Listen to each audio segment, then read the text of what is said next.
ಈ ಸಮ್ಮೇಳನಕ್ಕೆ ವಿಷಯ ಆಯ್ಕೆ ಮಾಡಿರೋದನ್ನು ಕೇಳಿನೇನೆ ನನಗೆ ತುಂಬ ಸಂತೋಷ ಆಯಿತು. ಯಾಕೆಂತಂದರೆ ಈ ಸ್ತ್ರೀ ಸಂವೇದನೆ ಅನ್ನೋ ಮಾತು ಪಾಪ್ಯುಲರ್ ಫೆಮಿನಿಸಮ್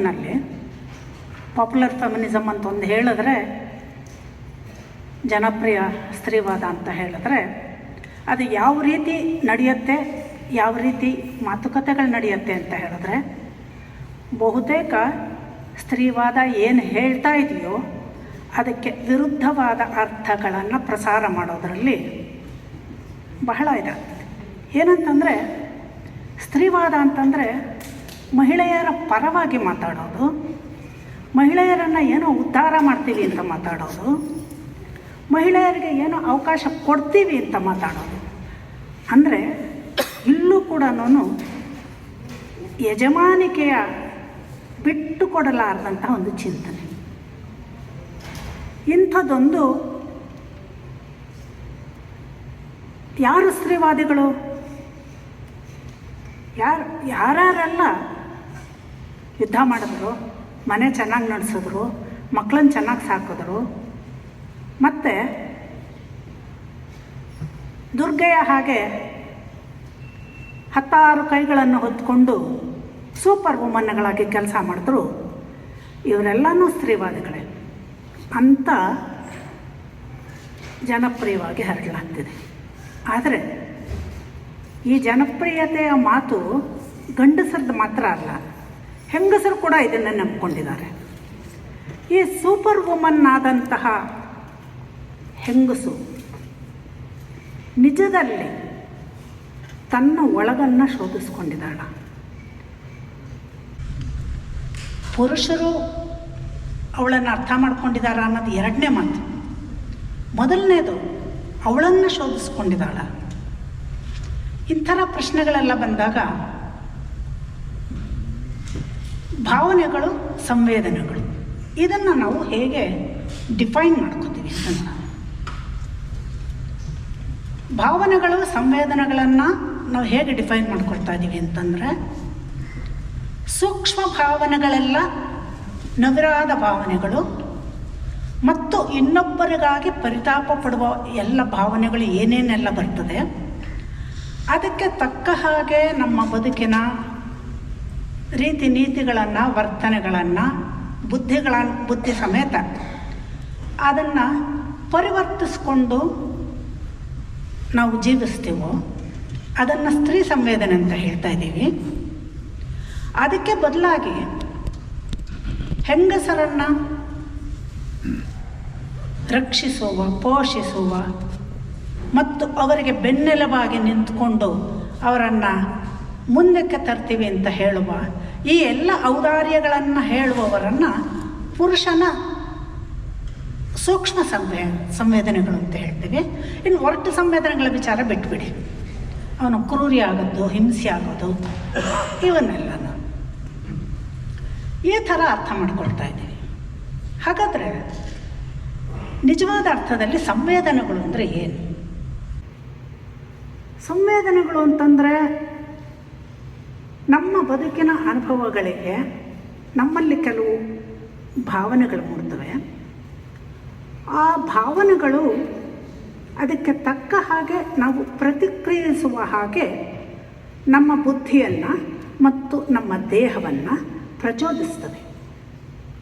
ಹೀಗೆ ಪ್ರಚೋದಿಸಿದಾಗ ಆ ಸೂಕ್ತ ಪ್ರಚೋದನೆ ಇದ್ದರೆ, ಸೂಕ್ತ ಸಂವೇದನೆ ಇದ್ದರೆ ನಾವು ಬದುಕನ್ನು ಸಮರ್ಥವಾಗಿ ಮತ್ತು ಸ್ವತಂತ್ರವಾಗಿ ಎದುರ್ಕೊಳ್ತೀವಿ.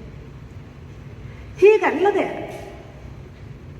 ಗಂಡು ಸಂವೇದನೆಗಳು ಗಂಡಸರಲ್ಲಿ, ಹೆಣ್ಣು ಸಂವೇದನೆಗಳು ಹೆಂಗಸರಲ್ಲಿ ಅಂತ ಪ್ರತ್ಯೇಕವಾದಾಗ ಇದೇನಾಗ್ತದೆ, ನಾವು ಇಬ್ಬರು ಅಪರಿಪೂರ್ಣರು. ಯಾಕೆಂತಂದರೆ ಬದುಕಿನ ಕೆಲವು ಸಂಗತಿಗಳನ್ನು ಎದುರಿಸೋದಕ್ಕೆ ಹೆಂಗಸರಿಗಾಗಲ್ಲ, ಬದುಕಿನ ಕೆಲವು ಸಂಗತಿಗಳನ್ನು ಎದುರಿಸೋದಕ್ಕೆ ಗಂಡಸರಿಗಾಗಲ್ಲ. ಪರಸ್ಪರ ಇವರು ಅವಲಂಬಿತರಾಗಿ ಬಾಳ್ಬೇಕಾ, ಸ್ವತಂತ್ರರಾಗಿದ್ದು ಜೊತೆಯಾಗಿ ಬಾಳಬೇಕಾ? ಜೊತೆಯಾಗಿ ಬಾಳೋದು, ಪರಸ್ಪರವಾಗಿ ಬಾಳೋದು ಅಂದರೆ ಏನು? ಅಧಿಕಾರ ಮತ್ತು ಅಧೀನತೆಯಲ್ಲಿ ಬಾಳೋದು ಅಂದರೆ ಏನು? ಈ ನಮ್ಮ ಸಂವೇದನೆಗಳು ಹೀಗೆ ವಿಘಟನೆಗೊಂಡದ್ದು ಹೇಗೆ? ಗಂಡಸರಲ್ಲೊಬ್ಬ ಒಂದರ ಥರ, ಹೆಂಗಸರಲ್ಲೊಂಥರ, ಹೀಗೆ ಬೈನರಿಗಳಲ್ಲಿ ಕಾಣಿಸ್ಕೊಂಡಿದ್ದು, ವಿಘಟನೆಗಳು ಕಾಣಿಸ್ಕೊಂಡಿದ್ದು ಯಾಕೆ ಅಂತ ನೋಡೋಣ. ಈಗ ಸಣ್ಣದಾಗಿ ಮಾನವ ಕುಲ ಅಂತ ಅನ್ನೋದು ಇವತ್ತಿನ ಸಮಾಜದ ಹಂತಕ್ಕೆ ವಿಕಸನಗೊಂಡ ಒಂದು ಸಣ್ಣ ಕಥೆಯ ಎಳೆಯನ್ನು ತಗೊಳ್ಳೋಣ.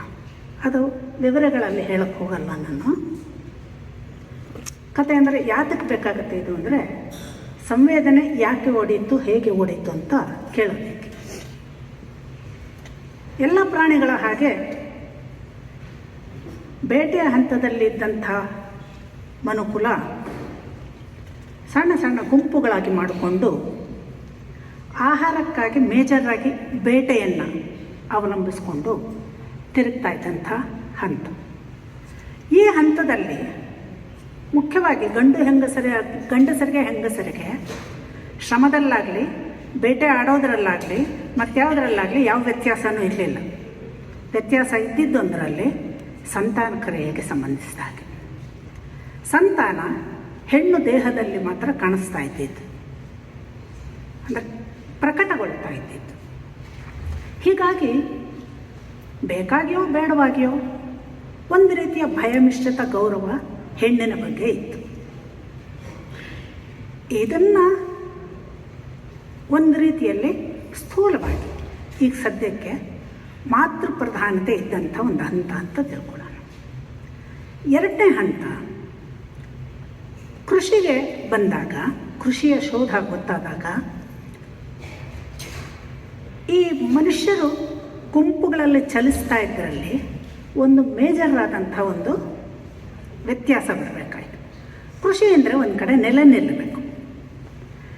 ನಿಲ್ಲಬೇಕು ಅಂತಂದರೆ ಅದರಲ್ಲಿನ ಹೊಟ್ಟೆ ತುಂಬಿಸ್ಕೊಳ್ಳೋಷ್ಟು ಇನ್ನು ಅದರಲ್ಲಿ ಪಳಗಿಲ್ಲ. ಬೇಟೆನೂ ಬೇಕೇ ಬೇಕು. ಈಗ ಶ್ರಮ ವಿಭಜನೆ ಆಯಿತು. ಕೃಷಿಯನ್ನು ಒಬ್ಬರು ನೋಡ್ಕೊಳ್ಳೋದು, ಜೊತೆಗೆ ಹೇಗಿದ್ದರೂ ಬೇಟೆ ಸುತ್ತವಾಗ ಮಕ್ಕಳು, ಮರಿ, ಮುದುಕರು, ಕೈಲಾಗದೇ ಇರೋರು ಇವರೆಲ್ಲ ಕೈ ಕಾಲ್ಗೆ ಅಡ್ಡ ಸಿಕ್ಕಾಕೊಂಡ್ರೆ ಕಷ್ಟ ಆಗುತ್ತೆ.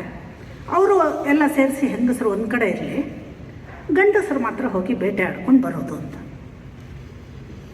ಶ್ರಮ ವಿಭಜನೆ ಆಯಿತು, ಕಾರ್ಯಕ್ಷೇತ್ರದ ವಿಭಜನೆ ಆಯಿತು. ಅದಕ್ಕಿಂತ ಮುಖ್ಯವಾಗಿ ಬಹಳ ಮುಖ್ಯವಾಗಿ ಪ್ರೊಡಕ್ಷನ್ ವಲಯ ಏನಿದೆ, ಉತ್ಪಾದನಾ ವಲಯ ಏನಿದೆ, ಇದು ಗಂಡಸಿಗೆ ಸಿಕ್ತು. ಯಾಕೆ ಮೇಜರಾಗಿ ಆಹಾರ ಸಿಗ್ತಾ ಇದ್ದಿದ್ದು ಬೇಟೆಯಲ್ಲಿ. ಆಹಾರಕ್ಕೆ ಹೆಂಗಸು ಗಂಡಸನ ಮೇಲೆ ಅವಲಂಬನೆ ಆಗಲಿ. ಎರಡನೇದು, ಅವಳ ಚಲನೆಗೆ ರೆಸ್ಟ್ರಿಕ್ಷನ್ಸ್ ಬಂತು. ಕೃಷಿಗೋಸ್ಕರ ಅವಳು ಒಂದು ಕಡೆ ನಿಂತಿತ್ತು. ಆಹಾರದ ಅವಲಂಬನೆ ಆಯಿತು, ಇದಾಯಿತು. ಎರಡು ಹಂತ ಆದಮೇಲೆ ಇನ್ನೊಂದು ಸಂತಾನದ್ದು ಸ್ವಲ್ಪ ಇವಳ ಕಡೆನೇ ಇತ್ತು. ಆದರೆ ಕೃಷಿ ಗಿಡ ಬೀಜ ಬಿತ್ತುವ, ಬೆಳೆಯುವ, ಫಲ ಕೊಡುವ ಆ ಸಾದೃಶ್ಯದಲ್ಲಿ ಗೊತ್ತಾಗಿದ್ದೇನು ಅಂತಂದರೆ, ಪಿತೃವಿನ ಸ್ಥಾನ ಸಂತಾನದಲ್ಲಿ ಏನು ಅಂತ ಗೊತ್ತಾಯಿತು. ಈ ಅರಿವು ಪಿತೃಪ್ರಧಾನತೆಗೆ ಮೇಜರಾದಂಥ ಒಂದು ಜಾಗವನ್ನು ಕೊಟ್ಟಂಥ ಜಾಗ ಇದು. ಅಂದರೆ ಅವರ ಲೈಂಗಿಕವಾಗಿ ಇದ್ದಂಥ ವ್ಯತ್ಯಾಸ, ದೇಹದ ಇನ್ಯಾವ ರೀತಿಯಲ್ಲೂ ವ್ಯತ್ಯಾಸವಿಲ್ಲದ ಮನುಷ್ಯರು ಲೈಂಗಿಕವಾಗಿ ಇದ್ದಂತಹ ಇದೊಂದು ವ್ಯತ್ಯಾಸದಲ್ಲಿ ಮತ್ತು ಈ ಪಿತೃವಿನ ಅರಿವಿನ ಈ ಹಂತದಲ್ಲಿ ಏನಾಯಿತು ಅಂತ ಹೇಳಿದ್ರೆ, ಹೇಗಿದ್ರೂ ಈಗಾಗಲೇ ಮಹಿಳೆ ಪುರುಷನ ಮೇಲೆ ದಿನನಿತ್ಯದ ಊಟದ ಅಗತ್ಯಕ್ಕಾಗಿ ಅವಲಂಬನೆ ಆಗಿದ್ಲು. ಉತ್ಪಾದನಾ ವಲಯ ಅವನ ಕೈಲಿ ಇದ್ದಿದ್ದು ಅವಳ ಮೇಲೆ ಸಾಕಷ್ಟು ನಿಯಂತ್ರಣವನ್ನು ಸಾಧಿಸೋದಕ್ಕೆ ಆಗಿತ್ತು.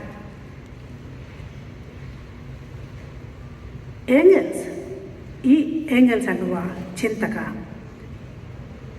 ಮಾರ್ಕ್ಸಿಸ್ಟ್ ಚಿಂತಕ, ಇದನ್ನು ಹೇಳೋದು ಇದು ಪ್ರಧಾನವಾಗಿ ಮಾತೃಪ್ರಧಾನತೆ ಪಿತೃಪ್ರಧಾನತೆಗೆ ಜಾಗ ಬಿಟ್ಟುಕೊಡಬೇಕಾಗಿ ಬಂದಂತಹ ಒಂದು ಮುಖ್ಯ ಘಟ್ಟ.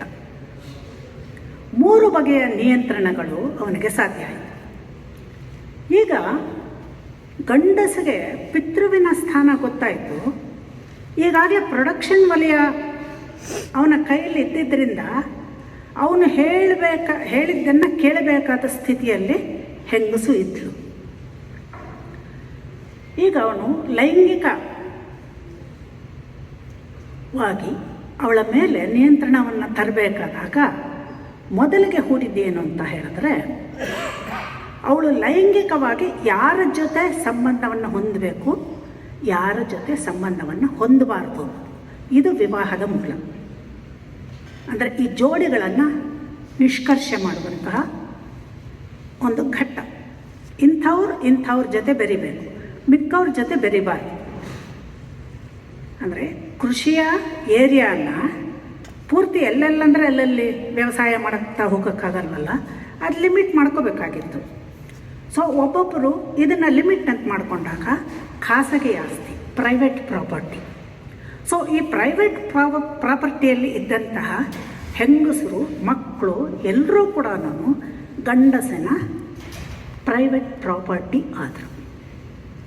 ಇಲ್ಲಿಂದ ಇದು ಅಧಿಕಾರ ಮತ್ತು ಅಧೀನತೆ ಇದು ನೆಲೆಗೊಂಡಂತಹ ಒಂದು ಸ್ಥೂಲವಾದಂಥ ಒಂದು ಕಥೆ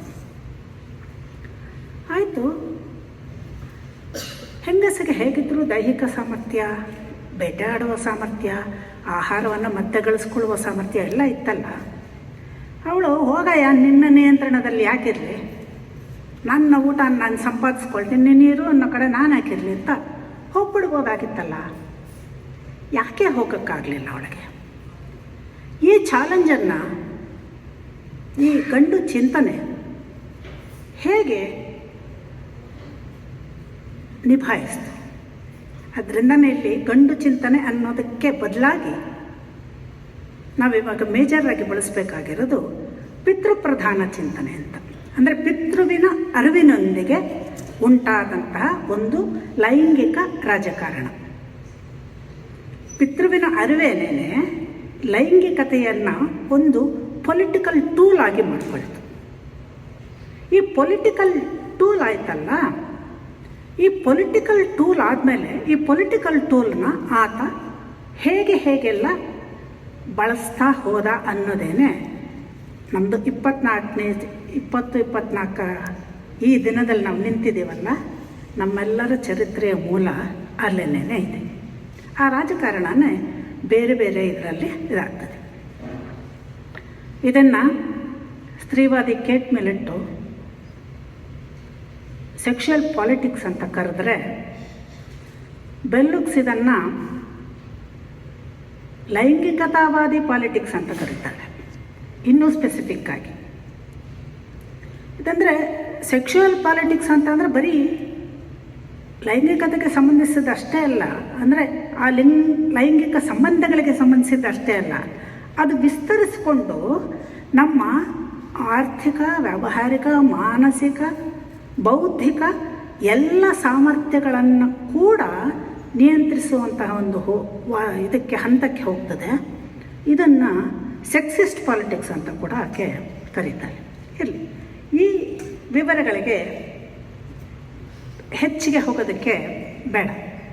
ಆದರೆ ನಾನು ಹೇಳಿದ್ನಲ್ಲ, ಚಾಲೆಂಜು ಹೆಣ್ಣಾದವಳು ತನ್ನಲ್ಲೇ ಇದ್ದಂಥ ಸಾಮರ್ಥ್ಯವನ್ನು ವೈ ಡಿಡ್ಂಟ್ ಶಿ ರೀಕ್ಲೈಮ್? ಅದಕ್ಕೆ ಯಾಕೆ ಅವಳಿಗೆ ರೀಕ್ಲೈಮ್ ಮಾಡೋಕ್ಕಾಗಲಿಲ್ಲ? ಯಾಕೆ ಅವಳು ಮತ್ತೆ ತನ್ನ ಸಾಮರ್ಥ್ಯದ ಬಳಕೆಯನ್ನು ಮಾಡೋಕ್ಕೆ ಹೋಗಲಿಲ್ಲ ಅಂತಂದರೆ, ಇದು ನಿಜವಾಗ್ಲೂ ಪೇಟ್ರಿಯಾರ್ಕಲ್ ಪಾಲಿಟಿಕ್ಸ್ನ ನಿಜವಾದ ತಂತ್ರಗಾರಿಕೆ ಇದೆಯಲ್ಲ, ಅದರ ಸೂಕ್ಷ್ಮತೆ. ಫಸ್ಟು ಇದರ ಕಂಟಿನ್ಯೂಟಿಗೋಸ್ಕರ, ಅಂದರೆ ಜನ್ರೇಷನ್ಸ್ ಟುಗೆದರ್ ಪಿತೃವಿನಲ್ಲೇ ಅಧಿಕಾರ ಮತ್ತು ಹೆಣ್ಣಿನಲ್ಲಿ ಅಧೀನತೆ, ಈ ತಲೆಮಾರಿನಲ್ಲಿ ಇದರ ಹೀಗೇ ಸಾಗಬೇಕು ಅನ್ನೋದಕ್ಕೆ ಈ ನಿರಂತರತೆಗಾಗಿ ಬಂದಿದ್ದೇನೆ ಸಾಮಾಜೀಕರಣ, ಸೋಷಿಯಲೈಸೇಷನ್ ಅಂತ ಸಮಾಜಶಾಸ್ತ್ರಜ್ಞರು, ಮನೋವಿಜ್ಞಾನಿಗಳು ಎಲ್ಲರೂ ಹೇಳಿದ್ದಾರೆ. ಆದರೆ ಫೆಮಿನಿಸ್ಟ್ಗಳು ಇದನ್ನು ಏನು ಹೇಳ್ತಾರೆ ಅಂತಂದರೆ ಸೆಕ್ಸಿಸ್ಟ್ ಸೋಷಿಯಲೈಸೇಷನ್ ಅಂತ ಹೇಳ್ತಾರೆ. ಈ ಸೆಕ್ಸಿಸ್ಟ್ ಸೋಷಿಯಲೈಸೇಷನ್ನಲ್ಲಿ ಏನಾಗ್ತದೆ ಅಂತಂದರೆ ಮೊದಲನೇದಾಗಿ ಸ್ತ್ರೀ ದ್ವೇಷವನ್ನು ಬಿತ್ತದಲ್ಲಾಗ್ತದೆ. ಸ್ತ್ರೀ ದ್ವೇಷ ಅಂದರೆ ಏನು? ಗಂಡಸಿಗೆ ಹೆಂಗಸನ್ನು ಕಂಡ್ರೆ ದ್ವೇಷ ಮಾಡೋದು ಅಂತಲ್ಲ, ಅದಷ್ಟೇ ಅಲ್ಲ. ಸ್ವತಃ ಹೆಣ್ಣು ತನ್ನನ್ನೇ ದ್ವೇಷಿಸ್ಕೊಳ್ತಾಳೆ. ಈ ಥರ ಹೆಂಗಸರನ್ನು ದ್ವೇಷಿಸೋದು ಹೋಗಲಿ, ತನ್ನನ್ನು ದ್ವೇಷಿಸ್ಕೊಳ್ತಾಳೆ. ಯಾಕೆ? ತನ್ನ ಅಧೀನ ಸ್ಥಿತಿಗೆ ತನ್ನ ಹೆಣ್ಣು ಹುಟ್ಟೆ ಕಾರಣ ಅನ್ನೋದಕ್ಕೆ. ಗಂಡಸಿಗೆ ಒಂದು ರೀತಿ ಹೆಣ್ಣನ್ನು ಅಧೀನದಲ್ಲಿ ತಳ್ಳಬೇಕು, ಅಧೀನದಲ್ಲಿ ಉಳಿಸ್ಬೇಕು ಅಂತಂದರೆ ದ್ವೇಷ ಇದು ಯಾವ ರೀತಿ ಇದು ಅಂದರೆ ದೂರ ಮಾಡಿ ಎಸೆಯುವಂಥ ದ್ವೇಷ ಅಲ್ಲ, ತನ್ನ ವರ್ತುಲದ ಒಳಗೇನೆ ಇರಬೇಕು, ಬಟ್ ಅಂಚಿನಲ್ಲಿರಬೇಕು. ಕರೆದಾಗ ಒಂದು ಕಣ್ಣು ಸಣ್ಣಗೆ ಓಡ್ಬರೋ ಥರ ಇರಬೇಕು. ಈ ನಿರಂತರತೆಗಾಗಿ ಸೋಷಿಯಲೈಸೇಷನ್ ಯಾವ ಸ್ವರೂಪದಲ್ಲಿ ನಡೆಯುತ್ತೆ ಅಂದರೆ ನಮ್ಮೆಲ್ಲರ ಅನುಭವಗಳಿಂದ ಇದನ್ನು ನೀವು ರೀಕನ್ಸ್ಟ್ರಕ್ಟ್ ಮಾಡ್ಕೋಬೋದು. ಮಗು ಹುಟ್ಟಿದ ತಕ್ಷಣನೇ ಅದರ ಜನನಾಂಗವನ್ನು ನೋಡಿದ ತಕ್ಷಣನೇ ನಮ್ಮಲ್ಲಿ ಏಳುವ ಉದ್ಗಾರಗಳು ಯಾವ ಸ್ವರೂಪದವು. ಕಲ್ಚರ್ಲಿ ಫಿಕ್ಸೆಡ್ ಅಂತ ನಾವು ಎಷ್ಟಾದರೂ ಹೇಳ್ಕೊಳ್ಳಿ, ಪಿತೃಪ್ರಧಾನ ಸಮಾಜದಲ್ಲಿ ಯಾಕೆ ಗಂಡು ಶ್ರೇಷ್ಠ ಅನ್ನಿಸ್ಕೊಳ್ತಾನೆ ಅಂತಂದರೆ ಗಂಡಿಗೆ ಹಲವು ಬಗೆಯ ಸಾಮಾಜಿಕ ಸವಲತ್ತುಗಳು ಸಿಗ್ತವೆ. ಹೆಂಗಸು ತನ್ನ ಎಲ್ಲ ಸವಲತ್ತುಗಳಿಗೂ ಗಂಡಸನ್ನು ಆಶ್ರಯಿಸುವಂತಹ ಒಂದು ಪ್ರಸಂಗ ಬರ್ತದೆ. ಸೊ ಹೀಗಾಗಿ ಗಂಡಸನಲ್ಲಿ ಅಹಂಕಾರದ ಶ್ರೇಷ್ಠತೆ ಇದ್ದರೆ ಹೆಂಗಸನಲ್ಲಿ ತಾನು ಅದಾಗಲಿಲ್ವಲ್ಲ ಅನ್ನುವ ಮತ್ತು ತಾನು ಅದಾಗಿದ್ದರೆ ಅನ್ನುವ ಅಸೂಯೆಯೊಂದಿಗೆ ಅವನು ಶ್ರೇಷ್ಠ ಅಂತ ಒಪ್ಕೊಳ್ತಿದ್ರೆ ತಾನು ಬದುಕೋಕ್ಕಾಗಲ್ಲ ಅನ್ನೋ ಒಂದು ಇದಿದೆ. ಸೊ ಈ ಮಗು ಹುಟ್ಟಿದ ಕ್ಷಣದಿಂದಲೇ ಗಂಡು ಶ್ರೇಷ್ಠ, ಹೆಣ್ಣು ಕೀಳು. ಗಂಡು ಗುಣ ಅತ್ಯಂತ ಸಮರ್ಥವಾದದ್ದು, ಹೆಣ್ಣು ಗುಣ ಅತ್ಯಂತ ದುರ್ಬಲವಾದದ್ದು.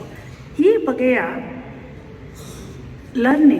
ಟೀಚಿಂಗ್ ನಮಗೆ ಆಗ್ತದೆ. ಈ ಬಗೆಯ ಲರ್ನಿಂಗ್ ಒಳಗಡೆ ನಾವು ಈ ವರ್ತುಲದೊಳಗಡೆ ಸಿಕ್ಕಾಕ್ಕೊಳ್ತೀವಿ. ವಿವಾಹ ಅನ್ನೋದು ಶುರುವಾಗಿದ್ದು ಹೇಳಿದೆ. ಈ ವಿವಾಹದಲ್ಲಿ ಒಂದು ಲಿಮಿಟೆಡ್ ಜೋಡಿಗಳು ಮಾತ್ರ ಸೇರೋದರಿಂದ ಆ ಲಿಮಿಟೆಡ್ ಜೋಡಿಗಳಿಗೆ ಹುಟ್ಟುವ ಮಕ್ಕಳು ಅಂತ ಸೇರಿ ಒಂದು ಕುಟುಂಬ ಅಂತ ಆಗ್ತದೆ. ಈ ಕುಟುಂಬ ಅಂದರೆ ಏನಪ್ಪ ಅಂತಂದರೆ ಈ ನಿಯಮಾವಳಿಗಳನ್ನು ಹುಟ್ಟಿನ ಹಂತದಿಂದ ಮಕ್ಕಳ ಒಳಗೆ ಇಂಟರ್ನಲೈಸ್ ಮಾಡುವಂತಹ ಒಂದು ಸ್ಕೂಲ್ ಅದು. ಇಂಟರ್ನಲೈಸ್ ಮಾಡಿದ ಒತ್ತಾಯವಾಗಿ ಮಾಡಿದ್ರೆ ನಾನು ಯಾವುದೋ ಹಂತದಲ್ಲಿ ಬಿಟ್ಬಿಡ್ಬೋದು. ಚಿಕ್ಕಂದಲ್ಲಿ ನನಗೆ ಏನೋ ಟೀಚಿಂಗ್ ಆಗಿರುತ್ತೆ, ನಂಗೆ ದೊಡ್ಡದಾದ್ಮೇಲೆ ನನಗೆ ಬೇರೆ ಏನೇನೋ ಅನುಭವಗಳಾಗತ್ತೆ, ಅವಾಗ ನಾನು ಬಿಟ್ಬಿಡ್ಬೋದು. ನನಗೆ ಇದರೊಳಗೆ ಫೇತ್ ಬರಬೇಕು, ನಂಬಿಕೆ ಬರಬೇಕು. ನಂಬಿಕೆ ಅಂದರೆ ನನಗೆ ಯಾರೋ ಕಲಿಸಿದ್ರು ಅನ್ನೋದೇ ನಾನು ಮರ್ತೋಗ್ಬಿಟ್ಟು ನಾನು ಇರೋದೇ ಹೀಗೆ ಅಂತ ನನಗೆ ಅನ್ನಿಸ್ಬೇಕು. ಇದಕ್ಕೆ ಒಂದು ಇನ್ಸ್ಟಿಟ್ಯೂಷನ್ನು ಧರ್ಮ. ಗಂಡಸಿನ ಧರ್ಮ ಏನು, ಹೆಂಗಸಿನ ಧರ್ಮ ಏನು ಅನ್ನೋದನ್ನು ಮಾಡೋದಕ್ಕೆ ಇದು ಇನ್ನೊಂದು ಇನ್ಸ್ಟಿಟ್ಯೂಷನ್. ಅಂದರೆ ಇದಿಷ್ಟು ಕಾನ್ಸ್ಟಿಟ್ಯೂಷನ್ಸು ಇದನ್ನೆಲ್ಲ ಜಾರಿಗೊಳಿಸುವ ತಂತ್ರಗಾರಿಕೆಯನ್ನು ನಿರೂಪಿಸೋದು ಇನ್ನೊಂದು ರಾಜಕಾರಣ ಇದೆ. ಇದು ಒಂದು ಇನ್ಸ್ಟಿಟ್ಯೂಷನ್. ಅಂದರೆ ನಮ್ಮ ವಿವಾಹ, ಕುಟುಂಬ, ಧರ್ಮ ಎಲ್ಲವೂ ಕೂಡ ರಾಜಕಾರಣವೇ. ಮತ್ತು ಈ ರಾಜಕಾರಣವನ್ನು ಜಾರಿಗೊಳಿಸುವ, ಅದು ಕಾರ್ಯಗತಗೊಳಿಸುವ ಕೆಲಸಗಳನ್ನು ಮಾಡೋದು ಪೊಲಿಟಿಕ್ಸ್. ಆಯಿತು, ಇವೆಲ್ಲ ಥಿಯರಿ. ಪ್ರಾಕ್ಟಿಕಲ್ಸ್ ಯಾರು ಕೊಡ್ತಾರೆ ಇದಕ್ಕೆ? ದಿನನಿತ್ಯ ಪ್ರಯೋಗ ಆಗಬೇಕು ನಿಮಗೆ. ಇದಕ್ಕೆ ಹಲವು ಬಗೆಯ ಉಪ ಸಂಸ್ಥೆಗಳು ಹುಟ್ಕೊಳ್ತವೆ. ನೀವು ಸಾರ್ವಜನಿಕ ವಲಯಕ್ಕೆ ಎಂಟ್ರಾಗಿದ್ದ ತಕ್ಷಣವೇ ಮಗು ಹೆಜ್ಜೆ ಇಟ್ಟು ಹೊಸಲಿಟ್ಟು ಆಚೆ ಬಂದ ತಕ್ಷಣವೇ ಜೊತೆಗಾರರು, ಆಟ ಶುರುವಾಗ್ತದೆ, ಶಿಕ್ಷಣ ಶುರುವಾಗ್ತದೆ, ಮನೋರಂಜನೆಗೋಸ್ಕರ ಏನೇನೋ ಮಾಡ್ತೀವಿ, ನಮಗೆ ಯಾವ್ಯಾವುದೋ ಬಗೆಯ ಕಲಿಕೆಗಳನ್ನು ಕಲಿಸಲಾಗ್ತದೆ ಅಂತ ಜ್ಞಾನ ವಲಯಗಳು ನಿರ್ಮಾಣ ಆಗ್ತದೆ, ನಾಲೆಡ್ಜ್ ಸಿಸ್ಟಮ್ಸು. ಇವೆಲ್ಲವೂ ಕೂಡ ಆ ಬೇಸಿಕ್ ಪಿತೃಪ್ರಧಾನತೆಯ ಆಶಯಗಳನ್ನು ನಮಗೆ ಮತ್ತೆ ಮತ್ತೆ ಸ್ಥಿರಗೊಳಿಸಿ, ನಮಗೆ ಮತ್ತೆ ಮತ್ತೆ ನೆನಪು ಮಾಡಿ ಇಂಟರ್ನಲೈಸ್ ಮಾಡುವಂತಹ ಒಂದು ಪ್ರಾಕ್ಟಿಕಲ್ಸ್ ನಡೆಯುವಂಥ ಒಂದು ಲ್ಯಾಬೊರೇಟರೀಸ್. ನಾವು ಸ್ಕೂಲ್ಗೆ ಹೋದರೂ ಕೂಡ ಎಷ್ಟೆಷ್ಟೋ ಏನೇನೋ ಓದಿವಿ. ನಮ್ಮ ಏರಿಯಾದಲ್ಲಿ ನಾವು ಪಂಡಿತರು ಪಾಮರರು ಅಂತ ಅನ್ನಿಸ್ಕೊಳ್ತೀವಿ. ಬಟ್ ಒಳಗಡೆ ಸ್ವಲ್ಪ ಅದನ್ನು ಟೆಸ್ಟ್ ಮಾಡಿ ನೋಡಿದ್ರೆ ಅದು ಎಷ್ಟು ಪೇಟ್ರಿಯಾರ್ಕಲ್ ಅಂತ ಗೊತ್ತಾಗ್ತದೆ. ಹ್ಯುಮ್ಯಾನಿಟೀಸ್ ಬಿಡಿ, ಸೈನ್ಸು, ಅದರಲ್ಲೂ ಮೆಡಿಕಲ್ ಸೈನ್ಸು, ಸೈಕಾಲಜಿ, ಇವುಗಳು ಎಲ್ಲವೂ ಕೂಡ ಎಷ್ಟು ಪೇಟ್ರಿಯಾರ್ಕಲ್ ಅಂತ ಅನ್ನೋದನ್ನು ಫೆಮಿನಿಸ್ಟ್ಗಳು ಒಂದೊಂದು ಪ್ರಯೋಗಗಳಲ್ಲೂ ತೋರಿಸ್ತಾ ಹೋಗ್ತಾರೆ. ಇದನ್ನು ವಿವರಿಸ್ತಾ ಹೋದರೆ ಬಹುಶಃ ನನಗೆ ಕೊಟ್ಟಿರೋ ಸಮಯದಲ್ಲಿ ನಾನು ಇವಾಗಲೇ ನಾನು ಏನು ಮಾತಾಡ್ತೀನೋ ಏನು ಬಿಡ್ತೀನೋ ಗೊತ್ತಿಲ್ಲ, ಅಷ್ಟು ಮಟ್ಟಿಗೆ ಅವುಗಳು ನೆಲೆಗೊಂಡಿದೆ. ಅದು ವಿವರಿಸೋದು ಬೇಡ. ನಾವೀಗ ಟೋಟಲ್ ಪರಿಣಾಮ ಏನಾಗ್ತದೆ ಅಂತಂದರೆ, ನಮ್ಮ ದೇಹ, ನಮ್ಮ ಮನಸ್ಸು, ನಮ್ಮ ಬುದ್ಧಿ, ಇದು ಮೂರೂ ಕೂಡ ಈ ಟ್ರೈನಿಂಗ್ ಒಳಗಡೆ ಪರ್ಫೆಕ್ಟ್ ಆಗೋಗ್ಬಿಡ್ತದೆ. ಪರ್ಫೆಕ್ಟ್ ಎಲ್ಲಿವರೆಗೆ ಆಗ್ತದೆ ಅಂತಂದರೆ, we forget who we are. ನಾವು ಯಾರು ಅಂತ ಮರ್ತು ಹೋಗ್ತೀವಿ ನಾವು. ಸೊ ನಮಗೆ ಇವಾಗ ವಿ ಡೋಂಟ್ ಹ್ಯಾವ್ ಸೆಲ್ಫ್. ನಾನಿಲ್ಲ ಅಲ್ಲಿ, ನಾನು ಯಾರು ಅಂತ ಮರ್ತೋಗಿದ್ದೀನಿ ನಾನೀಗ. ಹಾಗಾದರೆ ನಾನು ಓಡಾಡ್ತಿರೋ ಈ ನಾನು ಯಾರು? ಮುಖವಾಡ ಹಾಕಿ, ವೇಷ ಹಾಕಿ ಬಿಟ್ಟಂಥ ಒಂದು ಪಾತ್ರಧಾರಿ ನಾನು. ಸ್ಟೀರಿಯೋಟಿಪ್ಸ್ ಟೈಪ್ಸ್ ರೋಲ್ಗಳನ್ನು ನಾನು ಹೇಳ್ತಾ ಇದ್ದೀನಿ. ನನಗೆ ಹೇಳ್ಕೊಟ್ಟು ಡೈಲಾಗ್ ಹೇಳ್ತೀನಿ, ಮಾಡು ಅಂದಾಗ ಮಾಡ್ತೀನಿ, ನಿರ್ಗಮಿಸೋ ಅಂದಾಗ ನಿರ್ಗಮಿಸ್ತೀನಿ, ಪ್ರದರ್ಶನ ಮಾಡು ಅಂದಾಗ ಪ್ರದರ್ಶನ ಮಾಡ್ತೀನಿ. This is what I am ನಾವ್. ನನ್ನ ವ್ಯಕ್ತಿತ್ವ ಕಳೆದು ಹೋಗಿದೆ. ಇದನ್ನು ಎಕ್ಸಿಸ್ಟೆನ್ಷಿಯಲಿಸ್ಟ್ ಹೇಗೆ ವಿವರಿಸ್ತಾರೆ ಅಂತ ಹೇಳಿದ್ರೆ, ನಮ್ಮಲ್ಲೀಗ ನಮ್ಮ ವ್ಯಕ್ತಿತ್ವ ಇಲ್ವಲ್ಲ, ಇದನ್ನು ಅನ್ಅಥೆಂಟಿಕ್ ಸೆಲ್ಫ್ ಅಂತ ಕರೀತಾರೆ. ಅನಧಿಕೃತ ಸೆಲ್ಫ್. ನಮ್ಮದೊಂದು ಸೆಲ್ಫ್ ಇದೆ, ಅಧಿಕೃತ self. We have lost that. ನಮಗೆ ಪೂರ್ಣ ಪ್ರಮಾಣದಲ್ಲಿ ಹೆಂಗಸರಿಗೆ ಅಂತಲ್ಲ, ಹೆಂಗಸರಿಗೆ ಗಂಡಸರಿಗೆ ಯಾರಿಗೂ ನಮ್ಮ ಭಾವನೆಗಳೇನು, ನಮ್ಮ ಸಂವೇದನೆಗಳೇನು, ನಾವು ಈ ಜಗತ್ತಿಗೆ ಹೇಗೆ ಪ್ರತಿಕ್ರಿಯಿಸ್ತಾ ಇದ್ದೀವಿ, ನಾವು ಈ ಜಗತ್ತನ್ನು ಹೇಗೆ ಗ್ರಹಿಸಿದ್ದೀವಿ, ಇದು ಯಾವುದೂ ಕೂಡ ನಮಗೆ ಗೊತ್ತಾಗ್ತಿಲ್ಲ. ನಮಗೆ ಹಿಂದುಗಡೆ ಡೈರೆಕ್ಟರ್ ಒಬ್ಬರಿದ್ದಾರೆ. ಆ ಡೈರೆಕ್ಟರು ಏನೇನು ಹೇಳ್ತಿದ್ದಾರೆ, ಆ ಪಿತೃಪ್ರಧಾನತೆಯ ಆಶಯಗಳನ್ನು ನಾವು ನಿರ್ವಹಿಸ್ತಾ ಹೋಗ್ತಿದ್ದೀವಿ. ಸೊ ಬೇಕಾದಷ್ಟು ಪ್ರಶ್ನೆಗಳನ್ನು ಕೇಳ್ತಾರೆ. ಹೆಂಗಸರು ಇಷ್ಟೆಲ್ಲ ಸ್ತ್ರೀವಾದಿಗಳು ಏನೇನೋ ಹೇಳ್ತಾರೆ, ಹೆಂಗಸರಿಗೆ ಕಷ್ಟ ಅಂತ. ಆದರೆ ಗಂಡ ಹೆಂಡತಿ, ಗಂಡ ಮಕ್ಕಳು, ಮನೆ, ವಿದ್ಯಾಭ್ಯಾಸ, ಸೌಂದರ್ಯ ಎಲ್ಲ ಇರುವಂತಹ ಹೆಂಗಸರು ನಮಗೇನು ಕಷ್ಟ ಇಲ್ಲಪ್ಪ, ನಾವು ಚೆನ್ನಾಗೇ ಇದ್ದೀವಿ ಅಂತ ಜೀವನನೇ ಕಳೀತಾರಲ್ಲ. ಇವ್ರಿಗೆ ಸುಮ್ಮನೆ ಕಷ್ಟ ಇದೆ ಅಂತ ಹೇಳ್ತಿದ್ದೀರಾ ನೀವು ಅಂತಾರೆ. ಅವ್ರು ಯಾರು ಅಂತಾನೆ ಅವ್ರು ನೋಡ್ಕೊಂಡಿಲ್ಲ ಅಂತಂದರೆ ಅವ್ರಿಗೆ ಕಷ್ಟ ಸುಖ ವ್ಯತ್ಯಾಸ ಕಾಡುವ ಸಂಗತಿನೂ ಇಲ್ಲ. ಹಾಗಂತ ನಾನು ಯಾರು ಅಂತ ಗೊತ್ತಾಗ್ಬಿಟ್ರೆ ಸೌಖ್ಯ ಸಿಕ್ಬಿಡುತ್ತಾ? ನೋ, ಸಿಗೋದಿಲ್ಲ. ಇದು ಅತ್ಯಂತ ಪೇನ್ಫುಲ್ ಆದಂತಹ ಒಂದು ಜಾಗೃತಿ ಇದು. ಸೊ ಈ ಈ ಬಗೆಯ ನಂಬಿಕೆ, ಇಂಟರ್ನಲೈಸ್ ಆಗಿರುವಂತಹ ನಂಬಿಕೆ, ನಮಗೆ ಶತ್ರುವಾದಂತಹ ನಂಬಿಕೆ ನಮ್ಮೊಳಗೆ ಕೂತಿದೆಯಲ್ಲ, ಇದನ್ನು ಸಿಮಾನ್ ದ ಬೂವಾ ಬ್ಯಾಡ್ ಫೇತ್ ಅಂತ ಕರೀತಾಳೆ. ನಮ್ಮಲ್ಲಿರೋದೆಲ್ಲ ಬ್ಯಾಡ್ ಫೇತ್. ನಾನು ನಂಬಿದಪ್ಪ ಇದು. ಉದಾಹರಣೆಗೆ ಹೆಂಗಸರು ಯಾಕೆ ಅಲಂಕಾರ ಮಾಡ್ಕೊಳ್ತೀರಿ ಅಂತ, ನಂಗೆ ತುಂಬ ಇಷ್ಟಪ್ಪ ಅಲಂಕಾರ ಮಾಡ್ಕೊಳ್ಳೋದು. ಅಲಂಕಾರ ಮಾಡ್ಕೊಳ್ಳೋದು ಇಷ್ಟ, ವೈ ಅಂತ ಪ್ರಶ್ನೆ ಮಾಡ್ಕೊಂಡಿದ್ದೀವ? ನನಗೋಸ್ಕರ ಅಂತ ಮಾಡ್ಕೊಂಡಿದ್ದೀವ? ನಾನು ಕನ್ನಡಿ ನೋಡಿಕೊಂಡಾಗ ನನ್ನ ಕಣ್ಣು ನನ್ನ ಬಿಂಬವನ್ನು ನೋಡ್ತಾ ಇದೆಯಾ, ಅಥವಾ ಹಿಂದಗಡೆ ಒಂದು ಗಂಡು ಕಣ್ಣು ಅದನ್ನು ನೋಡ್ತಾ ಇದೆಯಾ? ನಾನು ಇಮ್ಯಾಜಿನರಿ ಗಂಡು ಕಣ್ಣುಗಳಿಂದ ಕನ್ನಡಿಯಲ್ಲಿ ನನ್ನ ಬಿಂಬವನ್ನು ನೋಡ್ತಾ ಇದ್ದೀನಿ. ಹೌ ಡು ಐ ಲುಕ್ ಅಂತಂದರೆ, ನಾನು ಫಾರ್ ಹಿಮ್ ಅಂತ ಒಂದು ಟ್ಯಾಗ್ಲೈನ್ ಹಾಕ್ಕೊಂಡು ನೋಡ್ತಾ ಇರ್ತೇನೆ. ಡೋಂಟ್ ನೋ, ನನಗೆ ಈ ಸೂಕ್ಷ್ಮತೆ ನಮಗೆ ಅರಿವು ಬರೋಕ್ಕೆ ಸಾಧ್ಯ ಇಲ್ಲ, ಹೇಳಿದ್ರೆ ಸಾಧ್ಯ ಇಲ್ಲ. ಬೊಗಳ ಬಿಡ್ತಾರೆ ಅನ್ನೋ ಥರನೇ ಆಗ್ತದೆ.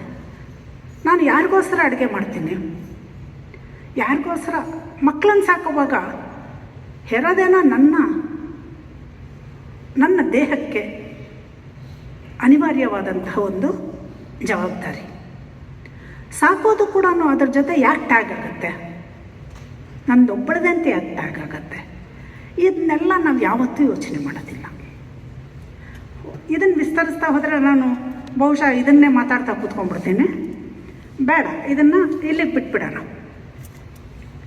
ಅಂದರೆ ಈ ಅಧಿಕೃತ ಸ್ವ ಅನ್ನೋದು, ಬ್ಯಾಡ್ ಫೇತ್ ಅಂತ ಅನ್ನೋದನ್ನು ಕಲ್ಪಿಸೋದಕ್ಕೆ ಸಿಮಾನ್ ಒಂದು ಸಣ್ಣ ಒಂದು ಘಟನೆ ಹೇಳ್ತೀನಿ. ನಮ್ಮೆಲ್ರಿಗೂ ಅನುಭವಕ್ಕೆ ಬಂದಿರೋದು ಇದು.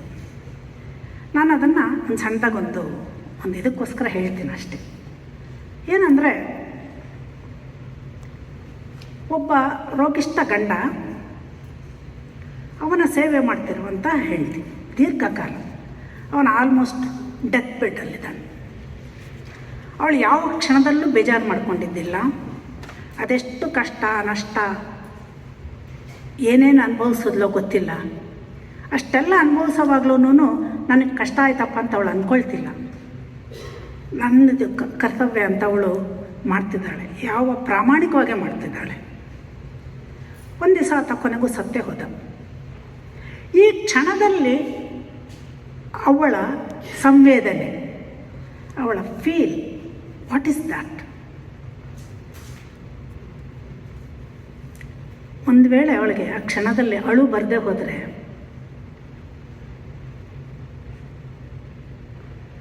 ಹತ್ರೂ ಜೋರಾಗಿ ಎದೆ ಹೊಡ್ಕೊಂಡು ಹತ್ರೂ, ಅಥವಾ ಅಳುವೆ ಬರ್ದೇನೋ ಕೂತ್ಕೊಂಡ್ಬಿಡ್ಬೋದು. ಸ್ವಲ್ಪ ಆ ಶಾಕಿಂದ ರಿಕವರ್ ಆದಮೇಲೆ how does she feel? Almost ಒಂಥರ ನಿರಾಳತೆ ಬಂದ್ಬಿಡುತ್ತೆ ಅವಳಿಗೆ. ಆ ನಿರಾಳತೆ ಅನ್ನೋದು ಏನದು? ಅವನು ಹೋಗ್ಬಿಟ್ಟ ಅನ್ನೋದಕ್ಕೆ, ನನಗೆ ಕಷ್ಟಪಡ್ತಾ ಇದ್ದಿದ್ದು ತಪ್ಪಿತು ಅನ್ನೋದಕ್ಕೆ ಯಾವ ನಿರಾಳತೆ ಅರ್ಥ ಆಗಲ್ಲ. ನಾವು ಬೇಕಾದಷ್ಟು ಜನ ಹೆಂಗಸರು ನೋಡ್ಬೋದು ಇದನ್ನು. ಹೀಗಾದಾಗ ಆ ಡೆತ್ ಶಾಕ್ನ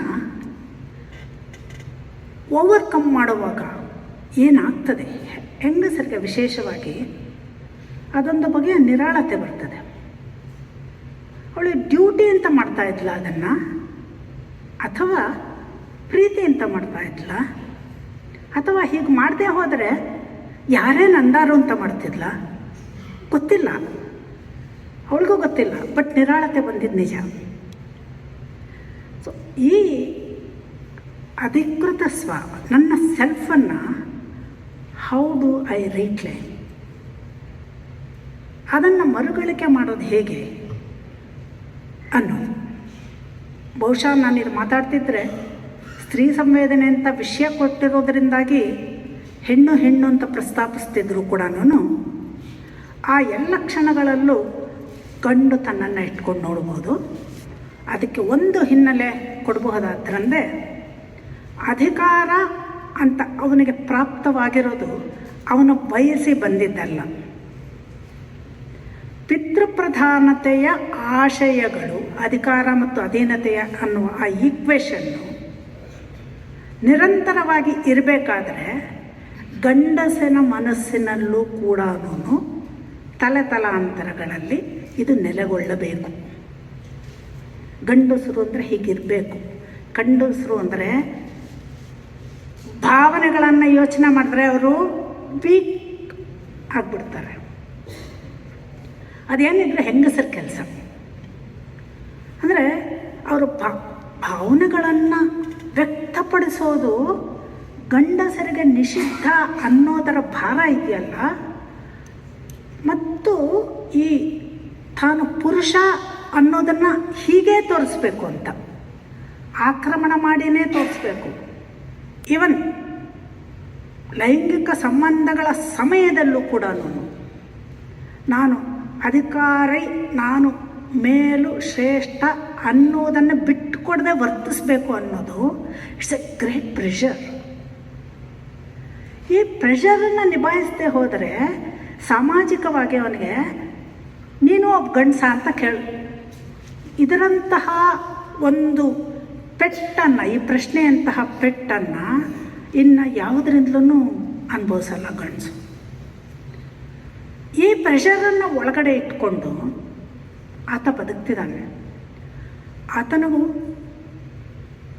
ಅಥೆಂಟಿಕ್ ಸೆಲ್ಫ್ ಇಲ್ಲ. ಡೈರೆಕ್ಟರ್ ಥರ ಆ್ಯಕ್ಟ್ ಮಾಡ್ತಿರೋನು.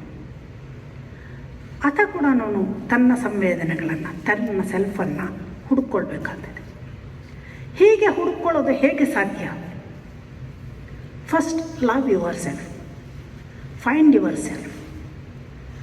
ನೀನು ಯಾರು ಅಂತ ಗುರ್ತಿಸ್ಕೋಬೇಕು. ನೀನು ಯಾರು ಅಂತ ಗುರ್ತಿಸ್ಕೊಂಡು ನನ್ನನ್ನು ನಾನು ಪ್ರೀತಿಸಿದ್ರೆ ನನಗೆ ಸ್ತ್ರೀ ದ್ವೇಷ ಅನ್ನೋದಿರಲ್ಲ. ಸ್ತ್ರೀ ದ್ವೇಷದ ಇನ್ನು ಪರ್ಯಾಯವಾಗಿ ಪುರುಷ ದ್ವೇಷ ಅಂತ ಒಂದು ಹೇಳ್ತಾರೆ. ಪುರುಷ ದ್ವೇಷ ಅಂದರೆ ಆ್ಯಕ್ಚುಲಾಗಿ ಅದು ಭಯ.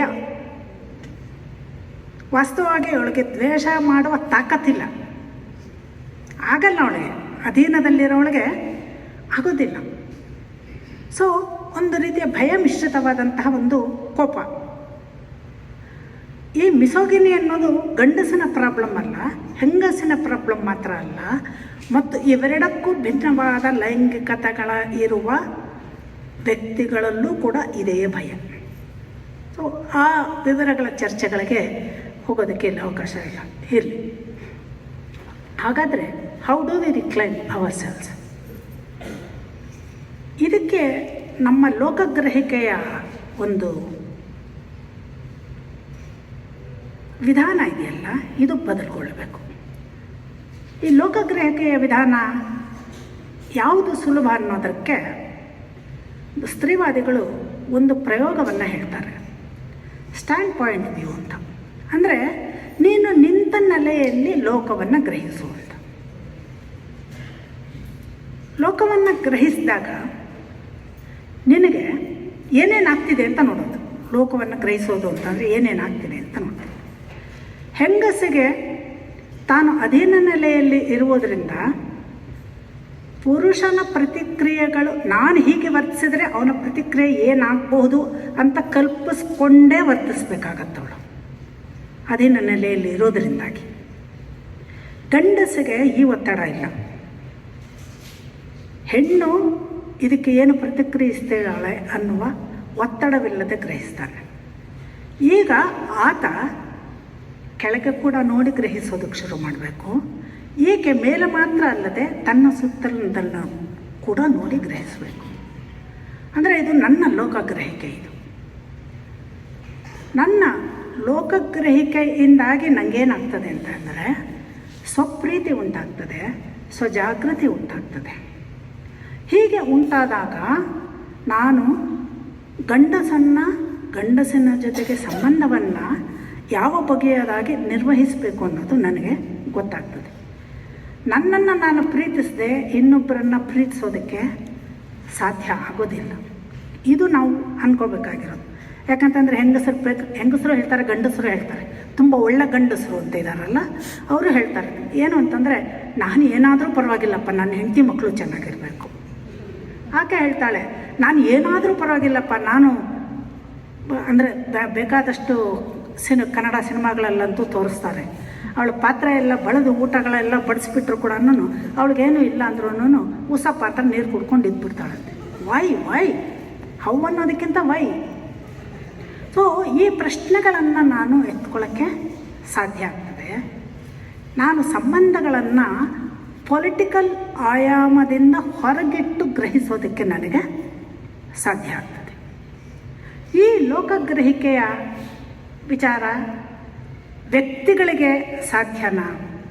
ಇದು ಹೇಗೆ ಮತ್ತೆ ಮರುಗಳಿಕೆ ಮಾಡುವಾಗ ವ್ಯಕ್ತಿ ಪ್ರಯತ್ನಗಳು ಸಾಧ್ಯನಾ ಅಂತಂದರೆ, ಬಹುತೇಕ ತತ್ವಚಿಂತಕರು ಈ ಪ್ರೀತಿಯನ್ನು ಹುಡುಕೋದು ಹೇಗೆ ಅಂತ ಅನ್ನುವಾಗ ವ್ಯಕ್ತಿ ಕೇಂದ್ರಿತವಾಗಿಯೇ ಹೇಳ್ತಾರೆ, ನೀನೇನು ಮಾಡಬೇಕು ಅಂತ. ಆದರೆ ಫೆಮಿನಿಸ್ಟ್ಗಳು ಹೇಳ್ತಾರೆ, ವ್ಯಕ್ತಿ ಕೇಂದ್ರಿತವಾಗಿ ನೋಡಬೇಡಿ. ಯಾಕೆಂತಂದರೆ ಪಿತೃಪ್ರಧಾನ ಚಿಂತನೆ ನಮ್ಮನ್ನು, ಸಮುದಾಯದಲ್ಲಿದ್ದವರನ್ನು ವ್ಯಕ್ತಿ ಕೇಂದ್ರಿತವಾಗಿ ಮಾಡಿಬಿಟ್ಟಿದೆ, ಬಿಡಿಯಾಗಿ ಮಾಡಿಬಿಟ್ಟಿದೆ. ಯಾಕೆ ಗಂಡು ಹೆಣ್ಣು ಸಂಬಂಧ, ಲೈಂಗಿಕ ಸಂಬಂಧದಲ್ಲಿರೋರು ಅವರಿಬ್ಬರ ಮಧ್ಯೆ ಕಷ್ಟಗಳು ಬಂದರೆ, ವೈಮನಸ್ಯ ಬಂದರೆ ಅದನ್ನು ಹೊರಗಡೆ ಹೇಳ್ಕೊಳ್ಳಾರು. ಬಾಯ್ ಯಾಕೆ ಅಂತಂದರೆ ಅವ್ರಿಗೆ ಸಮುದಾಯ ಪ್ರಜ್ಞೆ ಇಲ್ಲ.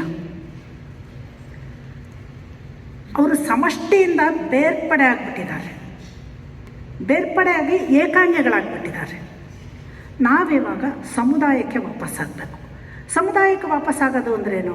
ಗಂಡ ಹೆಂಡತಿ ಬೇರೆ ಆಗ್ಬಿಡೋದು, ಗಂಡು ಹೆಣ್ಣು ಸಂಬಂಧಗಳು ಬೇರೆ ಆಗ್ಬಿಡೋದು ಅದಲ್ಲ. ಗಂಡು ಹೆಣ್ಣು ಸಂಬಂಧ ಅದೊಂದು ನಮ್ಮ ಬದುಕಿನ ಒಂದು ಆಯಾಮ ಅಷ್ಟೆ. ಬದುಕಿನ ಹಲವು ಆಯಾಮಗಳಿದ್ದಾವೆ. ಈ ಆಯಾಮಗಳಲ್ಲಿ ನನಗೆ ಸಮುದಾಯದ ಸಪೋರ್ಟ್ ತುಂಬ ಬೇಕು. ಇದನ್ನು ಫೆಮಿನಿಸ್ಟ್ಗಳು ಮತ್ತೆ ಏನು ಹೇಳ್ತಾರೆ ಅಂತಂದರೆ, ಈ ಸಮುದಾಯ ಜಾಗೃತಿಯನ್ನು ಮಾಡಬೇಕು, ಸಮುದಾಯಕ್ಕೆ ಪ್ರಜ್ಞಾ ಜಾಗೃತಿಯನ್ನು ಮಾಡಬೇಕು. ಈ ಟ್ರೈನಿಂಗು, ಇದರ ಸ್ವರೂಪ, ಇದನ್ನು ವಿವರಗಳಲ್ಲಿ ಹೇಳ್ತಾರೆ. ಆದರೆ ನೀಳನಕ್ಷೆ ಇಷ್ಟೇನೆ, ನಾವು ವ್ಯಕ್ತಿ ಕೇಂದ್ರಿತ ಚಿಂತನೆಗಳಿಂದ ಸಮುದಾಯ ಪ್ರಜ್ಞೆಗೆ ನಾವು ವಾಪಸ್ಸಾಗೋದಕ್ಕೆ ಸಾಧ್ಯ ಆದಾಗ ನಮಗೆ ಗಂಡು ಹೆಣ್ಣು ಸಂಬಂಧ, ಅಧಿಕಾರ ಅಧೀನತೆ ಅನ್ನುವ ಪ್ರಮೇಯದಿಂದ ತಪ್ಪಿಸ್ಕೊಳ್ಳೋಕೆ ಸಾಧ್ಯ ಆಗತ್ತೆ. ಯಾಕೆಂತಂದರೆ ಈಗ ನಾನು ಅಧೀನತೆಯಿಂದ ತಪ್ಪಿಸ್ಕೊಳ್ಬೇಕು ಅಂದ ತಕ್ಷಣವೇ ಎಲ್ಲಿಗೆ ಹೋಗಲಿ ನಾನು ಮತ್ತೆ ಅಂತ ಪ್ರಶ್ನೆ ಇದೆ. ಬೇಕಾದಷ್ಟು ಜನ ವಿಚ್ಛೇದನ ಆಗದೇ ಇರೋದಕ್ಕೆ ಬಹುಮುಖ್ಯ ಕಾರಣ ಇದು. ಬಿಟ್ಟರೆ ನಾನೆಲ್ಲಿ ಹೋಗ್ಬೋದು? ಇವತ್ತಿನ ಪ್ರಗತಿಯ ಲಕ್ಷಣದಲ್ಲಿ ಏನೇನೆಲ್ಲ ಆಗಿದೆ? ಆರ್ಥಿಕ ಸ್ವಾತಂತ್ರ್ಯ ನಿಮಗೆ ಸಾಧ್ಯ ಆಗ್ಬೋದು, ಮಧ್ಯಾಹ್ನ ಸ್ವಾತಂತ್ರ್ಯ, ನೀವು ಬೌದ್ಧಿಕವಾಗಿ ಬೇಕಾದಷ್ಟು ಎತ್ತರಕ್ಕೆ ಬೆಳಿಬೋದು. ಬಟ್ ನೀವು ಸಾಮಾಜಿಕವಾಗಿ ಈ ಪ್ರಶ್ನೆ ಎದುರಿಗೆ ನಿಲ್ತಾ ಇದ್ದೀರಿ. ನೀವೀಗ ಈ ಸಂಬಂಧವನ್ನು ಬಿಟ್ಟು ಆಚೆ ಹೋದರೆ ಯು ಆರ್ ಆನ್ಸರಬಲ್. ವೈ ಅಂತ ಅಕ್ಕಮಹಾದೇವಿಗೂ ಪ್ರಶ್ನೆ ಕೇಳಲಾಯಿತು, ಇವತ್ತಿನ ಹೆಂಗಸಿಗೂ ಪ್ರಶ್ನೆಯನ್ನು ಕೇಳಲಾಗ್ತದೆ. ನೀವು ಇದನ್ನು ಆನ್ಸರ್ ಮಾಡಬೇಕು. ನನಗೆ ಸಮಷ್ಟಿಯ ಈ ಬೆನ್ನೆಲುಬು ಇದ್ದರೆ, ನನ್ನ ಹಿಂದೆ ಇದ್ದರೆ, ನಾನು ಸಮಷ್ಟಿಯೊಂದಿಗೆ ಇದನ್ನು ಬೆರೆಸ್ಕೊಳ್ತೀನಿ. ಬೆರೆಸ್ಕೊಂಡಾಗ ನನಗೆ ಕಷ್ಟ, ನೋವು, ಸಂಕಟಗಳು ಪರಿಹಾರ ಆಗುತ್ತಾ ಗೊತ್ತಿಲ್ಲ. ಆದರೆ ಇದನ್ನು ಹಂಚಿಕೊಳ್ಳುವ ಮತ್ತು ಆ ಕಷ್ಟವನ್ನು ನಾನು ನಿಭಾಯಿಸುವ ಹೆಚ್ಚಿನ ಸಾಮರ್ಥ್ಯ ನನಗೆ ದೊರೆಯುತ್ತದೆ. ಈಗ ನನಗೆ ನಾನು ಯಾರು ಅಂತ ಅರಿವು ಬಂದಾಗ ನಾನು ಜಾಗೃತವಾಗ್ತೀನಿ. ನನ್ನ ವ್ಯಕ್ತಿತ್ವ ನನ್ನದಾಗ್ತದೆ. ಈಗ ನನ್ನ ಬದುಕಿದೆ ಅಂದರೆ ನಾನು ಸಮುದಾಯದ ಭಾಗವೂ ಹೌದು, ವ್ಯಕ್ತಿಯಾಗಿ ಸ್ವತಂತ್ರವೂ ಹೌದು. ಗಂಡು ಹೆಣ್ಣಿನ ಲೈಂಗಿಕ ಸಂಬಂಧನೂ ಇರಬೇಕಾದದ್ದು ಅಷ್ಟೇ. ಅವರು ಸಹಚರರು, ಸಂಬಂಧ ಇರೋರು, ಬಟ್ ವ್ಯಕ್ತಿಯಾಗಿ ಸ್ವತಂತ್ರವಾಗಿ ನಿಲ್ಲಬಲ್ಲರ. ಇದು ಬಹಳ ನಾವು ವ್ಯಕ್ತಿ ಸ್ವಾತಂತ್ರ್ಯ ಅಂದಾಗಲೆಲ್ಲ ಆರ್ಥಿಕತೆಯನ್ನು ಕುರಿತು, ಬೌದ್ಧಿಕತೆಯನ್ನು ಕುರಿತು ಬಹಳ ಮಾತಾಡ್ತೀವಿ. ಬಟ್ ಲೈಂಗಿಕ ಸಂಬಂಧಗಳಲ್ಲಿ ಏನಾಗಿದ್ದೀವಿ? ಇದು ಬಹಳ ಮುಖ್ಯವಾದಂಥ ಪ್ರಶ್ನೆ. ಇವುಗಳನ್ನು ಡೀಟೇಲಾಗಿ ಇಲ್ಲಿ ಮಾತಾಡೋದಕ್ಕೆ ಸಾಧ್ಯ ಇಲ್ಲವಾದ್ರೂ ಈ ಬಗ್ಗೆ ಯೋಚನೆ ಮಾಡೋದಕ್ಕೆ ನಿಮ್ಮ ಎಲ್ಲರಿಗೂ ಸಾಮರ್ಥ್ಯ ಇದೆ ಅಂತ ನನಗೆ ಗೊತ್ತು. ಯಾಕೆಂತಂದರೆ ಹಲವು ಬಗೆಯ ಮಾತುಕತೆಗಳಲ್ಲಿ, ವಿಶೇಷವಾಗಿ ಇವತ್ತು ಪುಸ್ತಕ ಬಿಡುಗಡೆಯಾದಂತಹ ಅವಳು ಸಂವೇದಿ ಮಾತುಕತೆಗಳು ಇದೆಯಲ್ಲ, ಅವುಗಳಲ್ಲಿನ ಬರಹಗಳಲ್ಲಿ ಸುಮಾರು ತಿಳಿದಿದ್ದೀನಿ. ಇದ್ರ ಬಗ್ಗೆ ನಾನು ಬೇಸಿಕ್ ಆದಂಥ ಸಂಗತಿಗಳನ್ನು ಹೇಳಬೇಕಾದಂಥ ಸ್ಥಿತಿಯಲ್ಲಿ ನೀವು ಯಾರೂ ಇಲ್ಲ ಅಂತ ನನಗೆ ಗೊತ್ತಿದೆ. ಇದೆಲ್ಲದರ ಮಧ್ಯೆನೂ ನಂದು ಒಂದು ಎಲ್ಲೋ ಇರಲಿ ಅಂತ ಒಂದಷ್ಟು ಸಂಗತಿಗಳನ್ನು ಹೇಳಿ. ನಾನು ಉಪಸಂಸ್ಥೆಗಳು ಅಂತ ಹೇಳಿದೆ. ಏನು ಕ್ರೀಡೆ, ಮನೋರಂಜನೆ ಇತ್ಯಾದಿಗಳನ್ನೆಲ್ಲ ಹೇಳಿದೆ. ಜ್ಞಾನ ವಲಯಗಳು ಅಂತೆಲ್ಲ ಹೇಳಿದೆ. ಆ ಜ್ಞಾನ ವಲಯಗಳಲ್ಲಿ ಅಲ್ಲದೆ ಮನುಷ್ಯರು ಅಭಿವ್ಯಕ್ತಿ ಮಾಡೋದಕ್ಕೆ ಸಾಹಿತ್ಯ, ಕಲೆ ಇತ್ಯಾದಿಗಳನ್ನು ಅನುಭವಿಸ್ತಾರಲ್ಲ, ಇಲ್ಲಿ ಸ್ವಲ್ಪ ಹೆಚ್ಚು ಕಡಿಮೆ ಸಾಹಿತ್ಯಾಸಕ್ತರು ಸೇರಿರೋದ್ರಿಂದ ನಾವಿಷ್ಟೆಲ್ಲ ಮಾತಾಡ್ತೀವಲ್ಲ, ಇಷ್ಟೆಲ್ಲ ವಿವರಣೆ ಮಾಡ್ತೀವಲ್ಲ, ನಾನು ಹೇಳಿದ್ದೊಂದು ಕಟ್ಟುಕತೆ ಆಗಿರ್ಬೋದು, ಸ್ತ್ರೀವಾದಿಗಳು ಎಲ್ಲ ಒಂದು ಕಡೆ ರೂಮಲ್ಲಿ ಕೂತ್ಕೊಂಡು ಏನೋ ಬರೆದಿರುವಂಥ ಕಥೆ ಆಗಿರ್ಬೋದು. ಸಾಮಾಜಿಕರೆಲ್ಲ ಹಾಗೇನೂ ಇಲ್ಲ. ಯಾಕಂದರೆ ಈಗಂತೂ ವಿದ್ಯಾವಂತರಾದವರು, ಆರ್ಥಿಕವಾಗಿ ಸ್ವಲ್ಪ ಮೇಲ್ಮಟ್ಟದಲ್ಲಿರೋರು, ವಿಶೇಷವಾಗಿ ಹೆಂಗಸರು ಸ್ವತಂತ್ರರಾಗಿದ್ದೀವಿ ಅಂತ ಹೇಳ್ತಾರೆ. ಇಲ್ಲ, ಹೆಂಗಸು ಇವಾಗ ಸ್ವತಂತ್ರರು, ಅದನ್ನು ಗಂಡಸು ಹೇಳ್ತಾರೆ. ಇವಾಗ ಹೆಂಗಸರೇನಿಲ್ಲಪ್ಪ, ಏನು ನಮ್ಮನ್ನು ಮೀರಿಸೋಷ್ಟು ಬೆಳೆದು ಬಿಟ್ಟಿದ್ದಾರೆ. ದೊಡ್ಡ ದೊಡ್ಡ ಯಾವುದೋ ಉದಾಹರಣೆಗಳನ್ನು ಹೇಳ್ತಾರೆ. ಆ ಉದಾಹರಣೆಗಳನ್ನು ಹೇಳ್ಬೇಕಾದ್ರೆ ನೀವು ನೋಡೋದು ದೋಸ್ ಆರ್ ಎಕ್ಸೆಪ್ಷನ್ಸ್ ಅಂತ, ಸಾಮಾನ್ಯ ಅಲ್ಲ. ನಾವು ಪುರುಷರು ಏನೇನೆಲ್ಲ ಮಾಡಿದ್ದಾರೆ ಅನ್ನೋದಕ್ಕೆ ಒಂದೆರಡು ಉದಾಹರಣೆಗಳನ್ನು ಎಕ್ಕಿ ಅಂತ ಕೊಡಲ್ಲ. ಎಲ್ಲರೂ ಸಮರ್ಥರೇ. ಆದರೆ ಹೆಂಗಸರ ಸಾಮರ್ಥ್ಯವನ್ನು ಹೇಳಬೇಕಾದ್ರೆ ಹೆಕ್ಕಿ 4-6 ಉದಾಹರಣೆಗಳನ್ನು ಕೊಡ್ತೀವಿ. ಯಾಕೆಂದರೆ ಇರೋದವರು ಅಷ್ಟೇ ಜನ, ಮಿಕ್ಕದವರೆಲ್ಲ ಇದೇನೇನೆ ಇರೋದು. ಓಕೆ, ಆ ಚರ್ಚೆಯನ್ನು ಕೂಡ ಆಗ ಸದ್ಯಕ್ಕೆ ಬಿಡೋಣ. ಆದರೆ ನಾವು ಸಾಹಿತ್ಯ, ಕಲೆ ಅಂತ ಹೇಳ್ತೀವಲ್ಲ, ಇದು ಸ್ವತಂತ್ರವಾದ ಅಭಿವ್ಯಕ್ತಿ ವಿಧಾನಗಳು ಅಂತ ಹೇಳ್ತೀವಿ ನಾವು. ನಮ್ಮಲ್ಲಿ ಹುಟ್ಟಿದ ಯೋಚನೆಗಳು, ಭಾವನೆಗಳು ಮತ್ತು ಈ ಲೋಕಗ್ರಹಿಕೆ, ಇದನ್ನು ಕುರಿತು ಇರುವಂತಹ ಸಂಗತಿಗಳನ್ನು ನಾವು ಬರಿತಾ ಇದ್ದೀವಿ ಅಂತ ಹೇಳಿ. ಯಾರು ಬರಹಗಾರರನ್ನ ಕೇಳಿ ಹೇಳ್ತಾರೆ. ಇದು ನನ್ನ ಬರಹ ಅಂತ ಹೇಳೋದು ಸಾಮಾನ್ಯ ರೂಢಿ. ಇದು ನನ್ನ ಬರಹದಲ್ಲಿ ಪಿತೃಪ್ರಧಾನತೆಯ ಆಶಯಗಳು ಕಾಣಿಸ್ತದೆ ಅಂತೆ. How do you explore? ಹೇಗೆ ಮಾಡ್ತೀರಿ? ಈಗ ಸಾಹಿತ್ಯದ ಅಭಿವ್ಯಕ್ತಿಯಲ್ಲಿ ಹೆಣ್ಣನ್ನು ಹೇಗೆ ಕಟದು ನಿಲ್ಲಿಸಲಾಗ್ತದೆ, ಹೇಗೆ ಪ್ರತೀಕಗೊಳಿಸಲಾಗ್ತದೆ, ಏನಂತ ಹೇಳಲಾಗ್ತದೆ ಅಂತ ನೋಡಿ.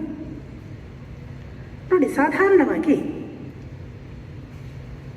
ಹೆಂಗಸನ್ನು ನಾನು ಕನ್ನಡ ಸಾಹಿತ್ಯದಲ್ಲಿ ಸ್ವಲ್ಪ ಕಾನ್ಸಂಟ್ರೇಟ್ ಮಾಡಿ ಮಾತಾಡ್ತೀನಿ. ನಂಗೆ ಅದೊಂದೇ ಗೊತ್ತಿರೋದು.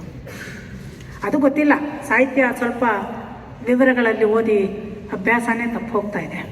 ಇರಲಿ, ಇದ್ದಿದ್ದರಲ್ಲಿ ನಾನು ಓದಿರುವಷ್ಟರಲ್ಲಿ ಒಂದು ಸ್ವಲ್ಪವನ್ನು ಇದು ಮಾಡಿ ಹೇಳ್ತೀನಿ. ಒಂದು ಮಾಡಲ್ಲ ನೋಡೋಣ.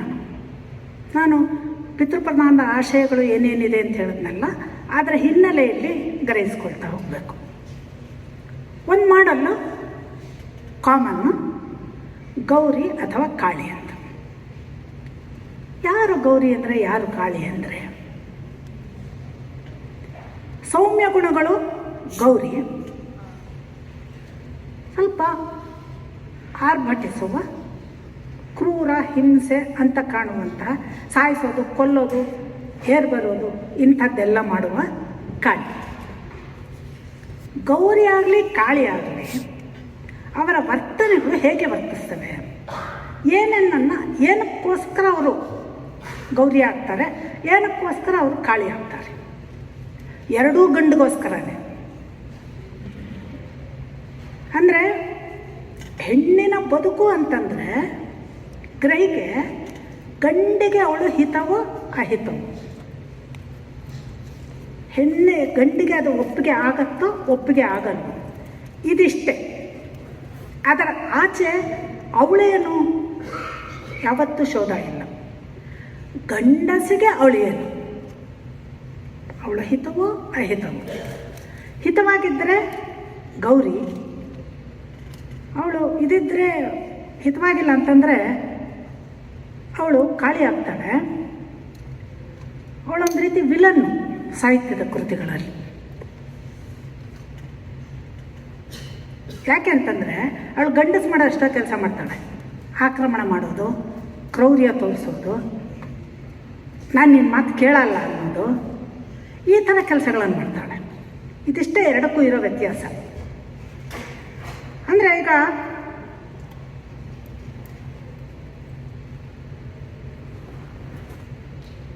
ಇದು ವಿಮರ್ಶೆ ಮಾಡೋರು ಏನು ಮಾಡ್ತಿದ್ದಾರೆ, ಓದೋರು ಏನು ಮಾಡ್ತಿದ್ದಾರೆ ಅಂತಂದರೆ, ಈ ಕೃತಿಗಳನ್ನು ಓದೋರಿಗೂ ಕೂಡ ಈ ಬಗೆಯದೇ ನಿರೀಕ್ಷೆಗಳು. ಗಂಡಸರೇನು ಬರೀ ವಿಲನ್ಗಳ, ಹೆಂಗಸರು ಬೇಕಾದಷ್ಟು ವಿಲನ್ಗಳಿದ್ದಾರೆ ನೋಡಿ ಅಂತ ತೋರಿಸ್ತಾರೆ. ಅದಂಗೆ ವಿಲನ್ಗಳಾದರೂ ಏನಿಲ್ಲ, ಅವರು ಒಂಥರ ಪಾಪ್ಯುಲರ್ ಸಿನಿಮಾಗಳಲ್ಲಿ ನೀವು ಬೇಕಾದಷ್ಟು ನೋಡ್ತಿರ್ಬೋದು. ಗಂಡಸಿನ ಥರ ಜೋರು ಮಾಡಿದ್ರೆ, ಗಂಡಸನ್ನ ಏನೋ ಬರೋ ಹೋಗೋ ಅಂತ ಕರೆದುಬಿಟ್ರೆ, ನೀನೇ ಅಡುಗೆ ಮಾಡು ಅಂತ ಬಿಟ್ಟುಬಿಟ್ರೆ ಅವಳು ಕುಟುಂಬ ನಾಶಿನಿ. ಇಲ್ಲ ನನಗೆ ಇವತ್ತು ಮಲ್ಕೋಬೇಕನ್ಸುತ್ತೆ, ಮಲ್ಕೋತೀನಿ ಅಂತ ಮಲ್ಕೊಂಡ್ರೆ ಒಂಚೂರು ಕೇರ್ ಇದೆಯಾ ಗಂಡ ಮಕ್ಕಳು ಅಂತ. ಇವಳು ಕಾಳಿ, ಎಲ್ಲ ಹೊಂದ್ಕೊಂಡು ಹೋಗ್ತಾಳ. ಇವಳು ಮಾತ್ರನೇ ಗೌರಿ ಆಗ್ತಾಳೆ.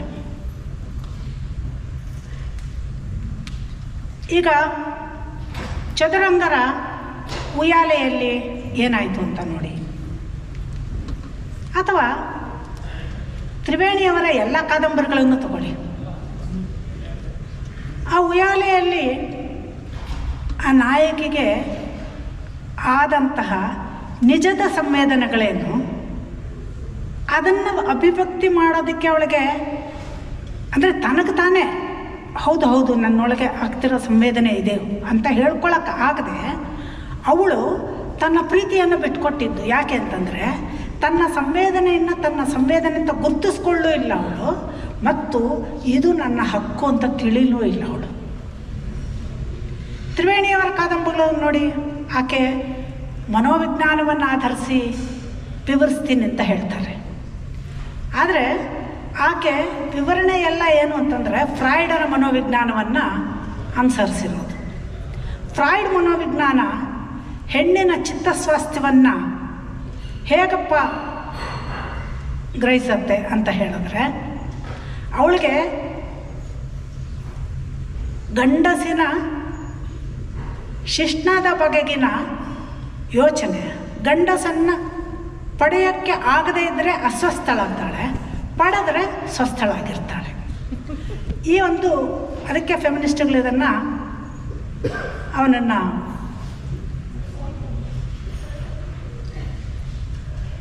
ವಿರೋಧಿಸ್ತಾರೆ. ಶಿಷ್ಟ ಕೇಂದ್ರಿತ ಚಿಂತನೆ ಇವನಂತ ಹೇಳಿ ಎಲ್ಲದರಲ್ಲೂ ಅವಳು ಗೌರಿ ಆಗಿರಲಿ ಕಾಳಿ ಆಗಿರಲಿ, ಗೌರಿ ಹಾಗೆ ಪಿತೃಪ್ರಧಾನ ಆಶಯಗಳನ್ನೇ ಆವಾಹಿಸ್ಕೊಂಡು ಬದುಕಲಿ ಅಥವಾ ಎದುರು ಬೀಳಲಿ, ಎರಡರಲ್ಲೂ ಅವಳ ವ್ಯಕ್ತಿತ್ವಕ್ಕೆ ಆಗುವ ಲಾಭ ಏನೂ ಇಲ್ಲ. ಯಾಕೆಂತಂದರೆ ಸಾಮಾಜಿಕವಾಗಿ ಅವಳು ತಪ್ಪಿತಸ್ಥಳು ಅನ್ನಿಸ್ಕೊಳ್ತಾಳೆ, ಎರಡು ರೀತಿಯಲ್ಲೂ ಶಿಕ್ಷೆ ಅನುಭವಿಸ್ತಾಳೆ. ಗೌರಿಯಾಗಿ ಅನುಭವಿಸಿದ ಶಿಕ್ಷೆಯನ್ನು ಶಿಕ್ಷೆ ಅಂತ ಹೇಳಲ್ಲ, ಸನ್ಮಾನ ಅಂತ ಹೇಳ್ತಾರೆ. ಕಾಳಿಯಾಗಿ ಅನುಭವಿಸಿದ ಶಿಕ್ಷೆಯನ್ನು ಮಾತ್ರ ಕಾಳಿ ಅಂತ ಅಂತಾರೆ. ಈಗ ಇಲ್ಲಿ ಪಿತೃಪ್ರಧಾನ ಆಶಯದ ಪ್ರಕಾರ ಈ ಲೋಕದ ಕರ್ತೃ ಸಬ್ಜೆಕ್ಟ್, ಇವಳು ಆಬ್ಜೆಕ್ಟ್. ಆಬ್ಜೆಕ್ಟ್ ಅಂದರೆ ಏನು? ಇವಳು ದ ಅದರ್. ಲೋಕ ನಡೆಯೋದೇನೆ ನಾನು ಮತ್ತು ದ ಅದರ್ ನಡುವಿನ ಒಂದು ಸಂಪರ್ಕದಲ್ಲಿ. ಈ ದ ಅದರ್ ಅನ್ನೋದು ಗಂಡಸಲ್ಲ ಹೇಳ್ತಾ ಇರೋದು, ಹೆಂಗಸ ಹೇಳ್ತಿದ್ದಾಳೆ ನಾನು ದ ಅದರ್ ಅನ್ನೋಂಥ. ಅವಳು ಯಾವತ್ತೂ ಕೂಡ ಭಾವ ಜಗತ್ತಿಗೆ ಕಟ್ಟು ಬಿದ್ದಿರ್ತಾನೆ, ಇವನು ಬುದ್ಧಿ ಜಗತ್ತಿಗೆ ಕಟ್ಟಬೇಕು. ಬುದ್ಧಿ ಜಗತ್ತಿಗೆ ಅಂತಂದರೆ ಏನಂತಂದರೆ, ಯಾವುದೇ ಸಂಗತಿಯನ್ನು ಅವನು ಮನುಷ್ಯ ಸಂಬಂಧಗಳ ಜೊತೆ ಹೋಲಿಸ್ಕೊಂಡು ಚಿಂತೆ ಮಾಡಲ್ಲ, ಅದರ ಬದಲು ಆ ಸಂಗತಿಯ ಕಾರ್ಯ ಕಾರಣ ಪರಿಣಾಮ ಇವುಗಳನ್ನು ಈ ಲೈನಲ್ಲಿ ಅವನು ಯೋಚನೆ ಮಾಡ್ತಾಳೆ. ಅವಳು ಭಾವನೆಗಳು ಅಂದರೆ ಈ ಭಾವನೆಗಳಿಗೆ ತಕ್ಕ ಹಾಗೆ ಪ್ರವರ್ತಿಸಿದರೆ ಎದುರಿಗಿನವರು, ವಿಶೇಷವಾಗಿ ಗಂಡಸು, ಯಾವ ಬಗೆಯ ರಿಯಾಕ್ಷನನ್ನು ಆಗ್ಬೋದು. ಯಾಕೆಂತಂದರೆ ಅವಳಿಗೆ ಅದರ ಪರಿಣಾಮ ಅವಳ ಮೇಲೆ ಆಗ್ತದೆ. ಇದನ್ನು ಅವಳು ಯೋಚನೆ ಮಾಡಿಕೊಂಡೇ ವರ್ತಿಸ್ತಾಳೆ. ಇದನ್ನು ಅವಳಿಗೆ ಭಾವಜೀವಿ, ಇವನು ಬುದ್ಧಿಜೀವಿ. ಈ ಭಾವಜೀವಿಯ ಕಷ್ಟ ನೋಡಿ, ಪ್ರಾಣಿಗಳ ಹಾಗೆ ಅವಳು ಇನ್ಸ್ಟಿಂಕ್ಟಿವ್ ಆಗಿ ಕೂಡ ಇರೋಕ್ಕಾಗಲ್ಲ. ಆಯಿತು, ನನಗೆ ಇದಾಗಬೇಕು ಅಂದರೆ ಇದಾಗ್ತೀನಿ ಅಂತ ಆ ಸಹಜತೆ ಕೂಡ ಅವಳಿಗೆ ಸಾಧ್ಯವಾಗದ ಸ್ಥಿತಿಯಲ್ಲಿ ಇರ್ತಾಳೆ. ಈಗ ಭೈರಪ್ಪನವರ ವಂಶವೃಕ್ಷದ ಕಾತ್ಯಾಯನಿಯನ್ನು ನೋಡಿ, ಆರ್ಥಿಕವಾಗಿ ಆಗಲಿ ಬೌದ್ಧಿಕವಾಗಿ ಆಗಲಿ ಅವಳಿಗೆ ಯಾವುದೇ ರೀತಿಯ ದೌರ್ಬಲ್ಯಗಳು ಕಾಣಿಸೋದಿಲ್ಲ. ಕಾಲೇಜಲ್ಲಿ ಪಾಠ ಮಾಡ್ತಾ ಇದ್ದಾಳೆ. ಹಾಗೆ ನೋಡಿದ್ರೆ ವಿಧವೆಯಾದವಳನ್ನು ಮದುವೆ ಆದಂಥ ಗಂಡ ಚೆನ್ನಾಗೇ ನೋಡ್ಕೊಳ್ತಿದ್ದಾನೆ.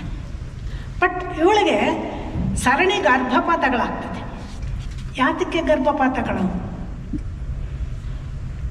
ಮೊದಲ ಮದುವೆಯಲ್ಲಿ ಅವಳಿಗೆ ಮಗ ಹುಟ್ಟಿದಾನೆ, ಚೆನ್ನಾಗಿರೋ ಮಗ ಹುಟ್ಟಿದಾನೆ. ಆದರೆ ಇವಳು ಬೇರೆಯವನನ್ನು ವಿವಾಹ ಆಗಿ ಹೋಗುವಾಗ ಅವಳ ಶ್ರೋತ್ರಿ ಮಾವ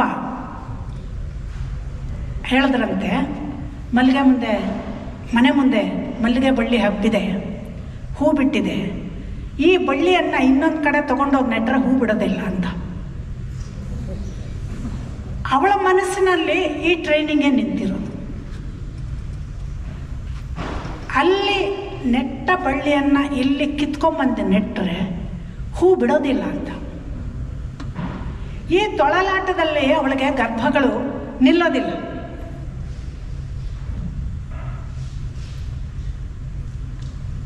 ಈಗ ಇನ್ನೊಂದು ಉದಾಹರಣೆ, ಕುವೆಂಪು ಅವರ ಕಾನೂರು ಹೆಗ್ಗಡತಿ ಅಂತ ತಗೊಳ್ಳೋಣ. ಅದು ಸೀತೆದು. ನಿಮಗೆ ಆ ಹೂವಿನಲ್ಲಾಗಲಿ ಸೀತೆಯಲ್ಲಾಗಲಿ ಇಬ್ಬರು ಕೂಡ ಬಹಳ ಒಳ್ಳೆಯ ಗಂಡು ಹೆಣ್ಣುಗಳು. ಅವರ ಪ್ರೀತಿ ಪ್ರೇಮ ಎಲ್ಲವೂ ಸಹಜವಾದದ್ದು. ಮತ್ತು ಅವರು ಅದಕ್ಕಾಗಿ ಇಬ್ಬರು ಕೂಡ ಪರದಾಡಿದ್ರು, ಕಷ್ಟಗಳ ಸುಖಗಳನ್ನು ಅನುಭವಿಸಿದ್ರು, ಎಲ್ಲ ಆಯಿತು. ಬಟ್ ಫೈನಲ್ ಪರಿಣಾಮ ಏನಾಯಿತು? ಅವನು ವಿಕಸನಗೊಳ್ತಾ ಬೆಳೀತಾ ತನ್ನ ಪ್ರೀತಿಗಿಂತ ತನ್ನ ಸ್ವಕೇಂದ್ರಿತವಾದಂತಹ ವಿಕಸನವನ್ನೇ ಹೆಚ್ಚು ಧ್ಯಾನಿಸ್ಕೊಂಡು ಗುಡ್ಡದ ಮೇಲೆ ಏರಿ ಕೂತ್ಕೊಂಡ. ಈ ಸೀತೆ ಯಾಕೆ ಅವನ ಹಿಂದೆ ಹೋಗಲಿಲ್ಲ? ಅವನನ್ನು ಹೋಗಬೇಡ ಅಂತ ತಡೆಯೋಕ್ಕೆ ಯಾಕಾಗಲಿಲ್ಲ ಅವನಿಗೆ? ಮತ್ತು ಇವಳ ಪ್ರೀತಿಯನ್ನು ಇವಳು ಏನು ಮಾಡಿದ್ಲು? ಇವಳಿಗೆ ಏನೂ ಅನ್ನಿಸ್ಲೇ ಇಲ್ವಾ? ಅವಳ ಸಂವೇದನೆಗಳನ್ನು ಅವಳು ಗುರುತಿಸ್ಕೊಳ್ಳೇ ಇಲ್ವಾ? ಅದೇ ಪ್ರೀತಿಯ ಭ್ರಮೆಯಲ್ಲಿ ಕೆಳಗಡೆ ಗದ್ದೆಯಲ್ಲಿ ಏಡಿ ಆಯ್ತಾ ಶಾಂತವಾಗಿದ್ದೀನಿ ಅನ್ನೋ ಥರ ಇದ್ಲು. ಈ ಶಾಂತಿ ಅನ್ನೋದು ಏನದು? ಅವಳು ಗಳಿಸಿದ ಶಾಂತಿ ಏನದು? ಸಾಹಿತ್ಯದಲ್ಲಿ ಪ್ರಗತಿಪರತೆ, ವೈಚಾರಿಕತೆ, ಸಮಾನತೆ ಇವುಗಳನ್ನೆಲ್ಲ ಬಹಳವಾಗಿ ಚಿಂತಿಸ್ತಿರುವಂತಹ ಸಾಹಿತ್ಯ ಪ್ರಕಾರಗಳು ಬಂದಿದೆ ಅಂತ ಹೇಳ್ತಾರೆ. ಹೌದಾ, ಬಂದಿದೆಯಾ ಅಂತ ಒಂದು ಸ್ವಲ್ಪ ವಿವೇಚನೆ ಮಾಡಿದ್ರೆ ನಮಗೆ ಗೊತ್ತಾಗೋದು ಏನಪ್ಪ ಅಂತಂದರೆ,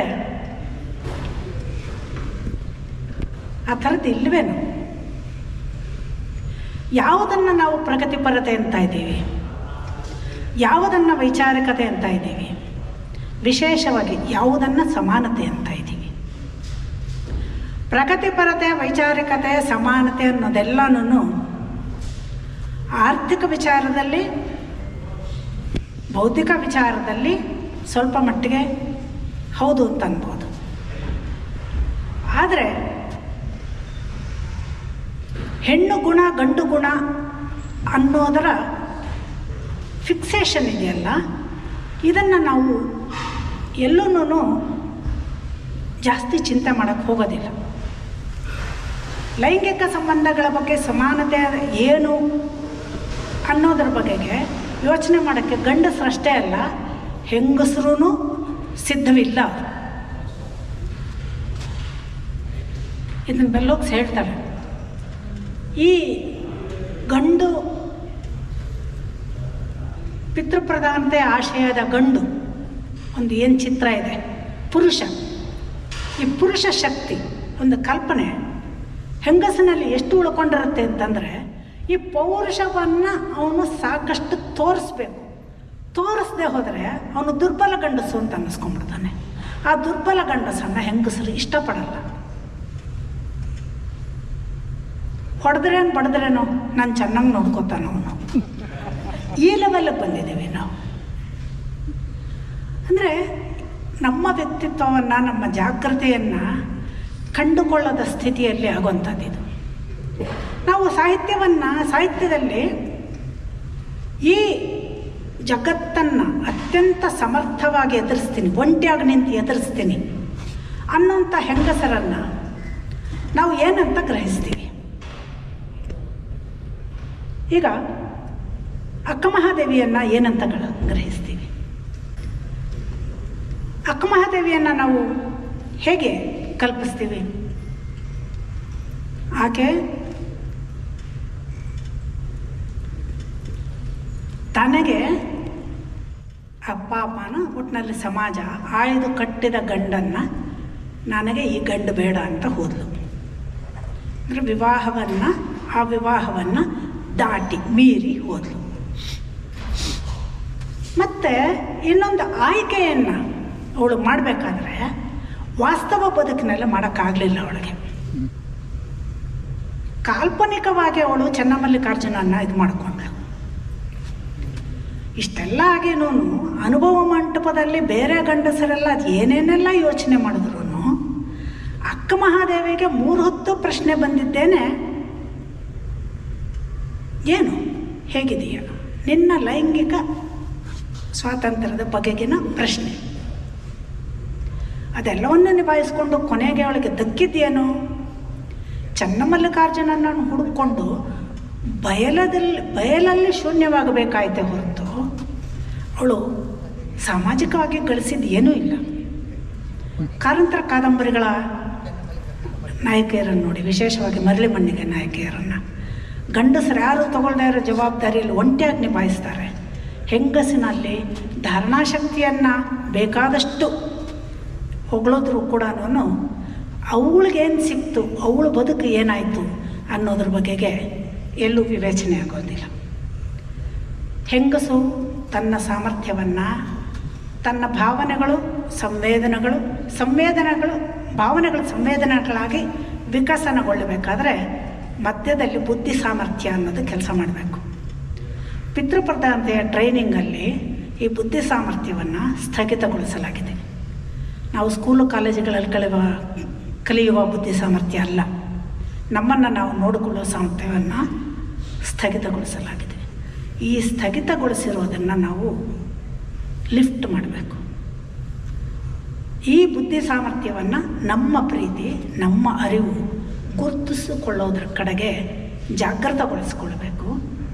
ಜಾಗೃತಗೊಳಿಸಿಕೊಂಡು ನಾವು ವ್ಯಕ್ತಿಯ ನೆಲೆಯಿಂದ ಸಮಷ್ಟಿಯ ನೆಲೆಗೆ ವಿಕಸನಗೊಳ್ಳೋದಕ್ಕೆ ಸಾಧ್ಯ ಆಗಬೇಕು. ಹೀಗೆ ಸಾಧ್ಯ ಆದಾಗ ಪುರುಷರು, ಮಹಿಳೆಯರು ಪರಸ್ಪರ ಸಹಚರರೂ ಹೌದು, ಜೊತೆಗಾರರೂ ಹೌದು, ಅವಲಂಬಿತರೂ ಹೌದು. ಇಷ್ಟೆಲ್ಲ ಆಗಿಯೂ ವ್ಯಕ್ತಿಗಳಾಗಿ ಸ್ವತಂತ್ರರೂ ಹೌದು. ಈ ಈಕ್ವೇಷನ್, ಈ ಸಹಜವಾದಂಥ ಇದಕ್ಕೆ ಹೋದಾಗ ನಮಗೆ ಸ್ತ್ರೀ ಸಂವೇದನೆ, ಪುರುಷ ಸಂವೇದನೆ ಸಪ್ರೇಟಾಗಿ ನಿಲ್ಲೋದಿಲ್ಲ. ಆಯಾ ಬದುಕಿನ ಸಂದರ್ಭದಲ್ಲಿ ನಾವು ಅದನ್ನು ಆ ಸಂವೇದನೆಗೆ ಪ್ರತಿಕ್ರಿಯಿಸ್ತಾ ನಮ್ಮ ಬದುಕು ಸುಸಂಗತವಾಗತ್ತೆ. ಇದಿಷ್ಟು ನನಗೆ ಸ್ತ್ರೀ ಸಂವೇದನೆಯ ಬಗ್ಗೆ ಹೇಳಬೇಕು ಅನಿಸಿದ ಮಾತುಗಳು. ವಿಸ್ತರಿಸ್ತಾ ಹೋದರೆ ಎಷ್ಟು ಬೇಕಾದ್ರೂ ವಿಸ್ತರಿಸ್ಬೋದು. ನನಗೆ ಎಷ್ಟು ದೂರ ಬಂದು ಮಾತಾಡೋದಕ್ಕೆ ಅವಕಾಶ ಕಲ್ಪಿಸ್ಕೊಟ್ಟಂಥ ಕನ್ನಡ ಸಾಹಿತ್ಯ ರಂಗದ ಎಲ್ಲ ಪದಾಧಿಕಾರಿಗಳಿಗೆ ಮತ್ತು ಕನ್ನಡ ಸಂಘದ ಎಲ್ಲ ಪದಾಧಿಕಾರಿಗಳಿಗೆ ಕೇಳಿದ ನಿಮಗೆಲ್ಲರಿಗೂ ನಮಸ್ಕಾರ.